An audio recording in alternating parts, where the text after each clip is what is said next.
آپ کی شہزادی کو کوئی نیا بزنس آئیڈیا سوچا ہوا ہے؟ وہ نہیں آ رہی۔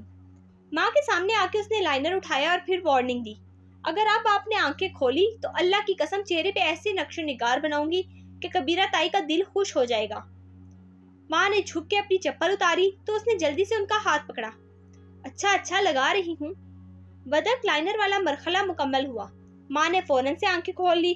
اسے اپنے سر سے ٹلنے کا اشارہ کیا، پھر پرس سے اپنی اکلوتی لپسٹک نکالی اور چھوٹے آئینے کو ہاتھ میں پکڑے لپسٹک لگانے لگی۔ پورے جہاں کا میک اپ بس اتنا ہی ہوتا تھا۔ ویسے میں اگلے ہفتے امریکہ جا رہی ہوں، پیچھے آپ کا مالا کے ساتھ گزارا کیسے ہوگا؟ وہ سارا دن کتابوں میں سر دیے کمرے میں بیٹھی رہے گی، آپ تو بور ہو جائیں گی۔ وہ واقعی فکر مند تھی۔ ماں نے ناک سے مکھی اڑائی۔ تیری ماں کو فرق نہیں پڑتا۔ شاباش، میرے کانٹے لا۔ رکھے تو ہیں سامنے، یہ پرپل والے۔ اف ماں، یہ پرپل نہیں ہے، لائلک کاسنی ہے۔ آپ مجھے آج بتا ہی دیں، آپ کلر بلائنڈ تو نہیں ہیں؟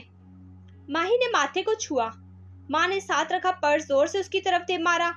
اس نے بروقت سر پیچھے کر لیا اور ہنستے ہوئے بولی، سوچ رہی ہوں امریکہ سے آپ کے لیے نظر تیز کرنے کی دوا لاؤں۔ سیڑھیوں سے نیچے آتے موہت نے اس کا آخری فقرہ سن لیا تھا۔ بس ماہی کو آج کل بہانہ چاہیے بار بار ہمیں یاد کروانے کا کہ وہ امریکہ جا رہی ہے، پینڈو چلے ہیں نیو یارک۔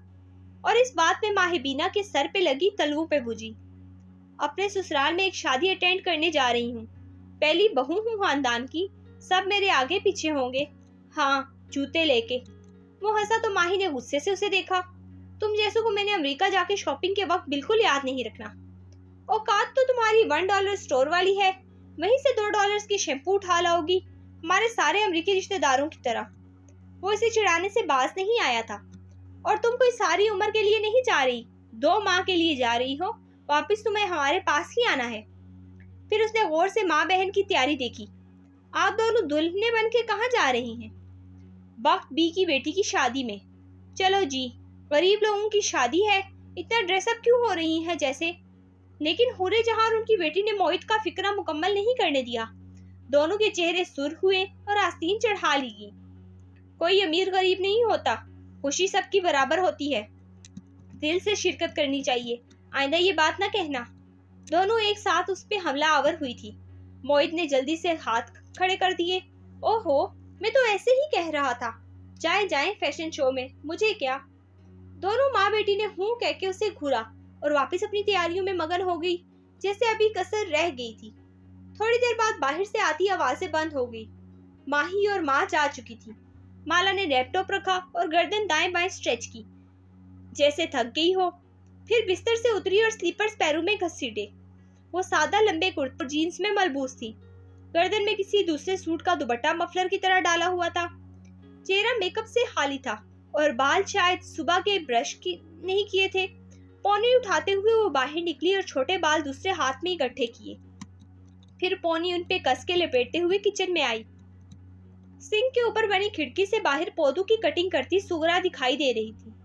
وہ وہیں کاؤنٹر کے ساتھ اونچے سٹول پہ بیٹھ گئی، تھوڑی مٹھی پہ جمائی اور باہر نظر آتے لہلہاتے پودوں کو دیکھنے لگی۔ ماں نے بھی کیا کیا شوق پال رکھے تھے، سارے گھر کو پودوں سے بھر رکھا تھا، نہ جانے انہیں کیا ملتا تھا ان کا اتنا خیال رکھ کے۔ مالا کو تو ان سب میں فرق کرنا بھی نہیں آتا تھا۔ سبزے کو دیکھتے ہوئے اس نے لمحے بھر کے لیے آنکھیں بند کی۔ جیسے ہی بصارت اندھیر ہوئی، ذہن کے پردے میں بہت سے واقعات ابھرنے لگے۔ ابھی کچھ دن پہلے کی بات ہے، یونیورسٹی سے فارغ التحصیل ہوتے ہی اس کی کلاس فیلوز کا گروپ لنچ پہ اکٹھا تھا۔ سب کھانا ڈال کے لیے اٹھ کے بوفے ٹیبل کی طرف جا رہے تھے۔ وہ بھی جانے کے لیے کھڑی ہوئی لیکن ظہیر نے اسے روکا۔ مالا، تم سے ایک بات کرنی ہے۔ ظہیر اس زمانے میں کافی دبلا پتلا ہوا کرتا تھا، امیر باپ کا بیٹا تھا، سب کو معلوم تھا کہ اس کا مستقبل روشن ہے۔ اسے دوسرے انٹرپرینر کی طرح اسکریچ سے شروع نہیں کرنا پڑے گا۔ وہ واپس اسلام آباد جائے گا اور اپنے باپ کا پھیلا ہوا کاروبار سنبھالے گا۔ کیا بات ہے؟ اس نے تعجب سے ظہیر کو دیکھا۔ ریسٹورنٹ کی زرد روشنیوں میں اس کا ایکنی زدہ چہرہ گلابی لگ رہا تھا۔ وہ چھوٹے بالوں کو ہاف کیچر میں باندھے ہوئے تھی اور سادہ سبز آنکھیں سوالیہ نظر پہ ظہیر پہ جمی تھی۔ جینز کے اوپر لمبا کرتا، گردن میں لپٹا رنگ برنگا سکارف، پیروں میں پہنے فلیٹ جوتے، میک اپ یا جولری کا نام و نشان تک نہ تھا۔ میرے ابو نے اسلام آباد میں ایک پرانا ریسٹورنٹ خریدا ہے، وہ چاہتے ہیں کہ میں اس کو رینوویٹ کر کے چالو کروں اور میں چاہتا ہوں کہ تم اس پر میرے ساتھ پارٹنرشپ کرو۔ میں؟ مالا نے اچنبے سے سینے پہ انگلی رکھی۔ مگر مجھے تو ریسٹورنٹ مینجمنٹ کا کوئی تجربہ نہیں ہے۔ تم ذہین ہو، پھر تمہیں ہمیشہ نئے آئیڈیاز آتے ہیں۔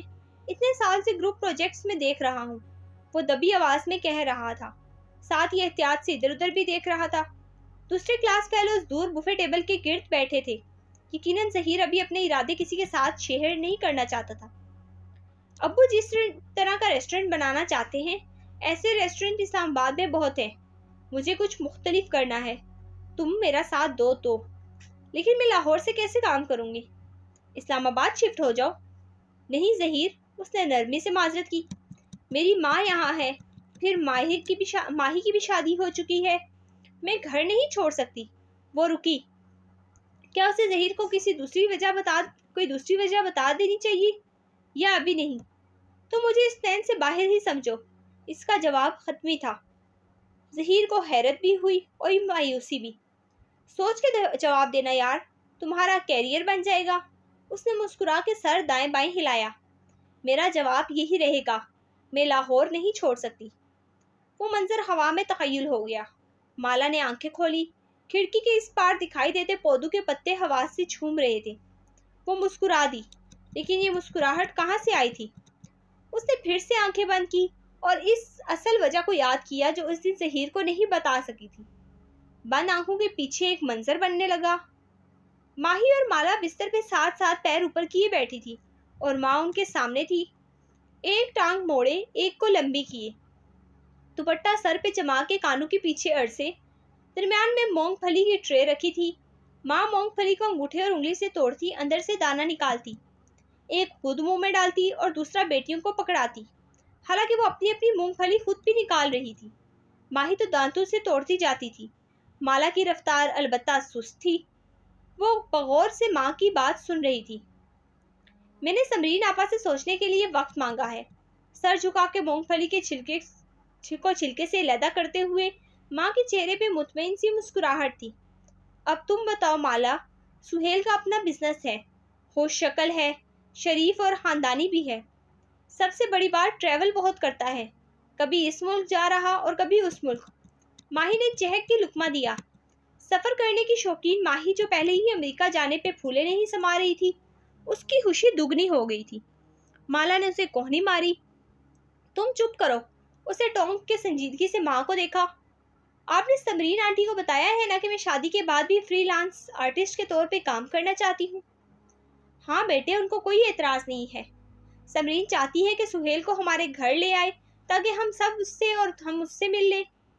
تم اس سے مل لو۔ میں نے تو اسے اس کے بچپن میں ہی آخری دفعہ دیکھا تھا، مگر میں نے اسے انسٹاگرام پہ اچھا خاصا اسٹاک کر لیا ہے۔ ماہی نے مسکرا کے پلکیں چپکائی تو مالا بے اختیار ہنس دی۔ ماں نے بھی آہ بھر کے اسے دیکھا۔ تم نہیں سدھرو گی۔ سچی بات ہے، میں تو بہت امپریسڈ ہوئی ہوں۔ اتنا امیر، اوپر سے ہینڈسم اور پھر ملک پھرنے والا بندہ مل رہا ہے۔ مالا کو بھی دنیا گھومنے کا شوق ہے، بس میری طرح وہ اس کا اعلان نہیں کرتی۔ ہاں؟ ماں نے مونگ پھلی توڑ کے بڑھائی اور ماہی نے اس سے پہلے ہی اچک لی۔ وہ ایک دفعہ پھر ہنس دی۔ اس کا جواب اس کی ہنسی میں چھپا تھا۔ اگر آپ کو ٹھیک لگتا ہے تو آپ ان کو بلا لیں۔ سمرین آنٹی کے بیٹے کی تصویر تو میں نے دیکھ رکھی ہے۔ اچھا ہے، ملاقات بھی ہو جائے۔ وہ بظاہر سنجیدگی سے کہہ رہی تھی، لیکن چہرے پہ خوشی کی ایک انوکھی رمق تھی۔ ماں اس کو دعا دے کر اٹھ گئی، کپڑے جھاڑے، پھر افسوس سے فرش پہ گرے چھلکوں کو دیکھا جو یقیناً ماہی کے ہاتھوں سے پھسل رہے تھے۔ امریکہ جا کے یہ حرکتیں نہ کرنا، ناک کٹوا کے آؤ گی میری۔ اسی لمحے موعد نے چوکھٹ سے اندر جھانکا۔ اس عمر میں رائنو پلاسٹی کروا کے آپ کیا کریں گی حورِ جہاں بیگم؟ بہت ہی افسوس سے پوچھا۔ ماں نے حشمگین نگاہوں سے اسے گھورا۔ آ میرا بیٹا، ذرا اندر آ، میں تیری ڈاکٹری نکالتی ہوں۔ ڈاکٹری سے یاد آیا، موعد تم ڈرما میں اسپیشلائزیشن کیوں نہیں کر لیتے؟ میری ایکنے کا علاج بھی مفت ہو جائے گا۔ وہ مونگ پھلی توڑتے ہوئے مزے سے بولی تو موعد نے ٹھنڈی سانس بھری۔ ہاں سوچ رہا ہوں ڈرما میں چلا جاؤں، اس کا مریض نہ مرتا ہے نہ ٹھیک ہوتا ہے، پیسہ ہی پیسہ ہوگا۔ ماں کو جوتے یا ہینگرز کی تلاش میں آگے پیچھے مڑتے دیکھ کے وہ وہاں سے کھسک گیا۔ وہ اس کے پیچھے چلی گئی۔